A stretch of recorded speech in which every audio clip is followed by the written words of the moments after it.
ನಮಸ್ಕಾರ. ಎಂದಿನಂತೆ ಜನ್ಮದಿನಕ್ಕೆ ಗಿಡ ನೆಡುವಂಥ ಕಾರ್ಯಕ್ರಮ.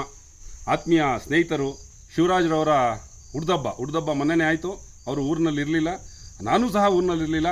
ಹಾಗಾಗಿ ಅವರ ಹೆಸರಿನಲ್ಲಿ ಇಂದು ನಮ್ಮ ಊರಿನಲ್ಲಿ ನಮ್ಮ ತೋಟದಲ್ಲಿ ಅವರ ಹೆಸರಿನಲ್ಲಿ ಗಿಡ ನೆಡ್ತಾ ಇದ್ದೀನಿ. ಹಾಗೆ ಇನ್ನೊಬ್ಬ ಸ್ನೇಹಿತರಾದಂಥ ನಮ್ಮ ಮಾಯಿನ್ತೋಪು ವಾಕಿಂಗ್ ಸ್ನೇಹಿತರಾದಂತಹ ಸೀನಿಯರ್ ಸಿಟಿಜನ್ ರಂಗರಾಜು ಅವರ ಜನ್ಮದಿನ. ಅವರ ಜನ್ಮವನ್ನು ನಮ್ಮ ತೋಟದಲ್ಲಿ ಗಿಡ ನೆಟ್ಟು ಶುಭಾಶಯ ಕೊಡ್ತಾಯಿದ್ದೀನಿ. ಹಾಗೆ ಇನ್ನೊಬ್ಬ ಸ್ನೇಹಿತ ಕಲಾವಿದ ಮಹೇಶ್ವರವರು ಹುಡ್ದಬ್ಬ, ಅವರ ಜನ್ಮದಿನಕ್ಕೂ ಗಿಡ ನೆಟ್ಟು ಶುಭಾಶಯ ಕೊಡ್ತಾಯಿದ್ದೀನಿ. 1108,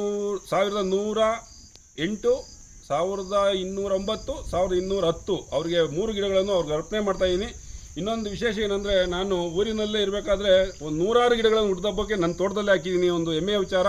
3 ಜನಕ್ಕೂ ತಾಯಿ ರಾಜರಾಜೇಶ್ವರಿ ಆರೋಗ್ಯ ಐಶ್ವರ್ಯ ಅಭಿವೃದ್ಧಿ ಕೊಟ್ಟು ಚೆನ್ನಾಗಿಟ್ಟಿರಲಿ.